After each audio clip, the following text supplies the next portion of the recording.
नमस्कार दोस्तों, धान की पैदावार डिपेंड करती है आपने अपने खेत के अंदर धान का जो एक सिंगल पौधा लगाया था उस पौधे से आप कितने नए पौधे तैयार करते हो, उसके अंदर से निकलने वाले जो टिलर्स हैं उनकी संख्या किस तरह से आप बढ़ाते हो। जितने ज़्यादा धान के एक पौधे के अंदर कल्ले होंगे आगे चलकर उतनी ज़्यादा बालियाँ होंगी, जितनी ज़्यादा बालियाँ होंगी उतने ज़्यादा धान का उत्पादन होगा।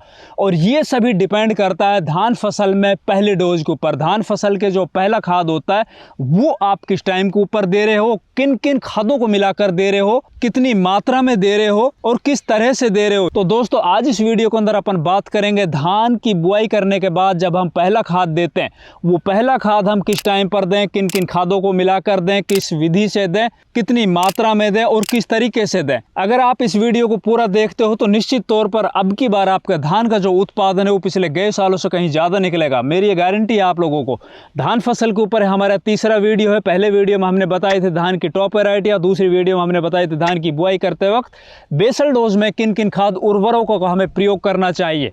और ये जो तीसरी वीडियो धान फसल में मील का पत्थर साबित होगा। तो नमस्कार, मैं इंद्रपाल यादव, आप देख रहे हैं देश का सबसे विश्वसनीय फार्मिंग यूट्यूब चैनल देश की जान हमारे किसान। अगर अभी तक इस चैनल को सब्सक्राइब नहीं किया तो प्लीज़ चैनल सब्सक्राइब कर लीजिए, साथ ही वीडियो को लाइक और दूसरे किसान भाइयों तक शेयर करना बिल्कुल मत भूलिए।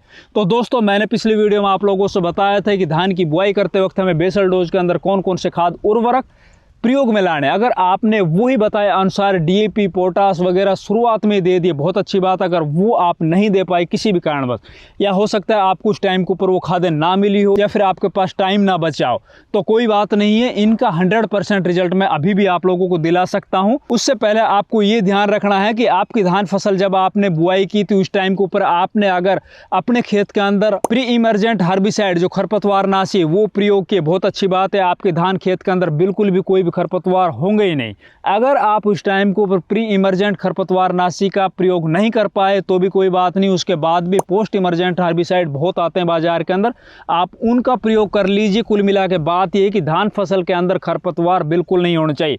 अगर खरपतवार आपके खेत के अंदर हो गए, आगे चलकर आप जो भी कोई खाद डालोगे या फिर पहले से आपने जो भी कोई खाद डाले होंगे तो उनका बहुत बड़ा हिस्सा है ना वो खरपतवार ले जाएंगे। फिर बात आती है भैया धान फसल जब हमारी लगभग 20-21 दिन की हो जाती है उस टाइम के ऊपर उसके अंदर से निकलने वाले जो टिलर्स है ना उनकी संख्या हम किस तरह से बढ़ाएं। इस टाइम के ऊपर जो हमें पहला खाद देना होता है वो हम कौन सा और कितनी मात्रा में दें। तो देखिए भैया ये डिपेंड करता है आपने जब धान की बुआई की थी ना उस टाइम के ऊपर जो खाद दिए थे या फिर जो खाद उस टाइम के ऊपर आपने छोड़ दिए थे उसी के आधार के ऊपर। अगर आप उस टाइम के ऊपर डीएपी और पोटास नहीं दे पाए थे तो आप इस अवस्था के अंदर दे सकते हो।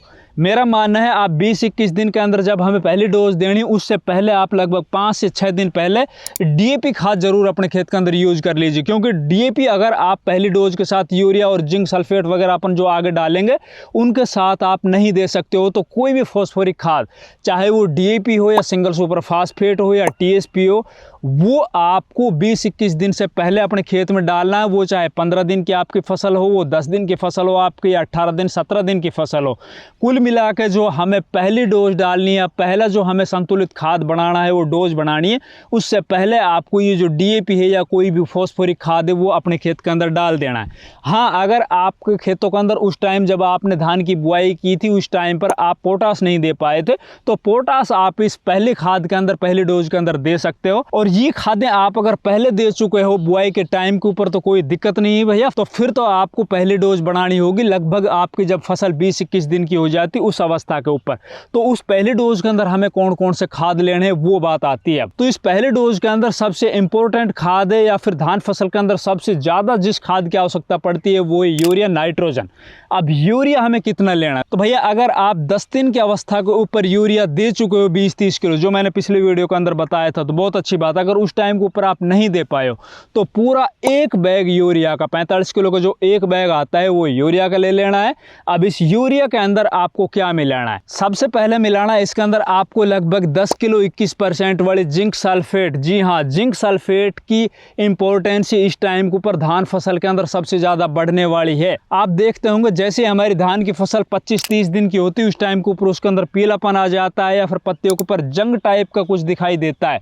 फसल अपनी ग्रोथ को रोक लेती है, उसके अंदर से निकलने वाले टिलर्स की संख्या या तो कम हो जाती है या फिर टिलर्स निकलते भी हैं तो पूरी तरह से वो प्रोडक्टिव टिलर्स के अंदर तब्दील नहीं हो पाते। करते हैं तो उन खेतों के अंदर जिंक की कमी पाई जाती है। और हमारे देश में अधिकतर खेतों के अंदर जिंक की कमी है भैया। तो जिंक की पूर्ति के लिए आपको इसी यूरिया के अंदर लगभग 10 किलो 21% वाला जिंक ले लेना है, या फिर आपको 33% वाला जिंक मिल रहा है तो वो 7 किलो पर एकड़ के हिसाब से, जितनी भी ये डोज बता रहा हूँ मैं वो 1 एकड़ ज़मीन की बता रहा हूँ। फिर बात आती है भैया दूसरा खाद इसके अंदर क्या मिलाना है। तो इसके अंदर दूसरा मिलाना है आपको फेरस सल्फेट। फेरस की डेफिशिएंसी अक्सर अधिकतर धान के खेतों में देखी जाती है। इसको पहचाने कैसे?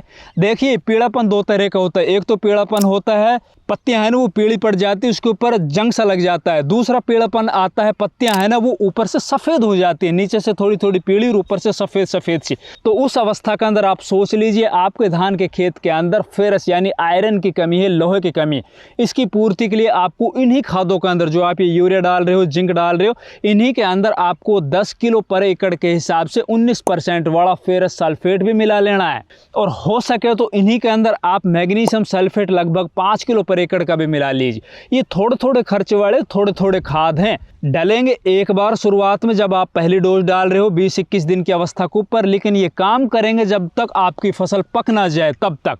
और इनकी डेफिशिएंसी अगर इसी टाइम के ऊपर आपके खेतों के अंदर आ जाती है तो इसका जो नुकसान है ना वो आपको जब तक आपकी धान की फसल पकेगी नहीं ना तब तक आपको दिखाई देगा। उत्पादन आपका लगभग 30 से 40% तक डिक्रीज कम हो जाएगा। तो आपको बिल्कुल भी इसके अंदर कोताही नहीं बरतनी है। मेरे बताए अनुसार आपको इन्हीं यूरिया के अंदर जिंक सल्फेट भी लेनी है, फेरस सल्फेट भी लेनी है और मैग्नीशियम सल्फेट भी लेनी है। अब ये तो है भैया खाद। अब इसके अंदर एक और चीज़ मिलानी आपको, वो है 80% वाला सल्फर। वो आपको 3 किलो पर एकड़ के हिसाब से ले लेना। अब सल्फर के दो काम होंगे, एक तो जो आप यूरिया के अंदर जिंक सल्फेट, मैग्नीशियम सल्फेट और फेरस सल्फेट मिलाओगे ना, तो जैसे आप इनको मिलाओगे तो भैया पूरा खाद पानी बन जाएगा, आप पूरी तरह से अपने खेत के अंदर डाल नहीं पाओगे। तो उस पानी को बनाने से रोकेगा ये। अगर आप 80% वाला सल्फर अगर आप मिला लेते हो तो ये पाउडर फॉर्म में होता है, वो पानी बनने से इसको रोकेगा, पूरे खेत में आप डाल सकते हो बहुत अच्छे से। दूसरा, आपका खेत नीचे से जो एकदम लोक हो चुका है ना, आपने जब कद्दू की थी या फिर बहुत से कलराटी मिट्टी होते हैं ना जिनके अंदर कलर होता है, नमक होता है ना जिन खेतों के अंदर पानी के अंदर, उनकी मिट्टी ऊपरी सतह होते हैं वो लोक हो जाते हैं, उनके रोम छिद्र हैं वो बंद हो जाते हैं। तो उनको खोलने के अंदर भी कहीं ना कहीं ये सल्फर काम करेगा। और दूसरा 80% सल्फर है ना वो एक तरह से फंजीसाइड का भी काम करता है। तो धान फसल के अंदर उनकी जड़ों के अंदर लगने वाला जो फंगस है ना उसके ऊपर भी कहीं ना कहीं कंट्रोल देगा। तो ये भी आप इसी टाइम के ऊपर मिला लीजिए। फिर इसके अंदर आपको मिलाना भैया कीटनाशक। अब कीटनाशक दो तरह से आप मिला सकते हो, या तो इसके अंदर आप 1 लीटर क्लोरोपाइरिफॉस मिला लीजिए। क्लोरोपाइरिफॉस अगर आप पहले दे चुके हो धान की बुआई के 2-3 दिन, 5 दिन के बाद, 10 दिन के बाद, तो आप इस टाइम के ऊपर इसके अंदर 3 से 5 किलो या तो आप कार्टाप हाइड्रोक्लोराइड मिला लीजिए, या फिर इसके अंदर आप फर्टेरा आता है जिसके अंदर क्लोरांट्रानिलिप्रोल आता है वो आप मिला लीजिए। ये मिला लोगे तो भैया आगे चलकर जैसे आपकी फसल 30 दिन के बाद उसके अंदर आप देखोगे ना बहुत से खेतों के अंदर पत्ता लपेटक सूंडी आ जाती है, बहुत से खेतों के अंदर तना छेदक सूंडी आ जाती है, गोब वाली सूंडी आ जाती है ना, तो वो नहीं आएगी, क्योंकि आपके धान का जो सिंगल पौधा है ना वो पूरी तरह से जहरीला हो जाएगा नीचे से ऊपर तक। तो ये सब खादें और इंसेक्टिसाइड जो कीटनाशक है इन सबको आप मिला लीजिए। मिला के अपने खेत के अंदर आप टॉप ड्रेसिंग कर दीजिए लगभग 20-21 दिन की अवस्था के अंदर। और फिर जैसे ही आपकी फसल लगभग 30 दिन की अवस्था के ऊपर आती है उस टाइम के ऊपर आप इसके अंदर एक और स्प्रे कर दीजिए। उसके अंदर आप 1 किलो यूरिया लीजिए, 400 से 500 ग्राम आप जिंक सल्फेट ले लीजिए 21% वाला, और लगभग आधा किलो आप दोबारा से जो फेरस सल्फेट है ना वो भी आप ले लीजिए। और इसको आप लगभग 120 से 130 लीटर पानी के अंदर मिला के अपनी खड़ी फसल के ऊपर स्प्रे कर दीजिए। फिर देखिए भाई आपकी जो फसल है ना एकदम लस ग्रीन हो जाएगी। उसके अंदर से निकलने वाले जो टिलर्स की संख्या है ना वो आप गिनते गिनते थक जाओगे, इतने ज़्यादा हो जाएंगे। और जो टिलर्स है ना वो एकदम हेल्दी, मजबूत, और आगे चलकर सभी के अंदर बालियाँ निकलेगी, बालियाँ लंबी होंगी, ज़्यादा उत्पादन होगा। हमारी वीडियो अच्छी लगी वीडियो को लाइक कीजिए, ज़्यादा से ज़्यादा वीडियो को दूसरे किसान भाइयों तक शेयर कीजिए। चैनल अभी तक सब्सक्राइब नहीं किया तो प्लीज़ चैनल सब्सक्राइब कीजिए। धन्यवाद।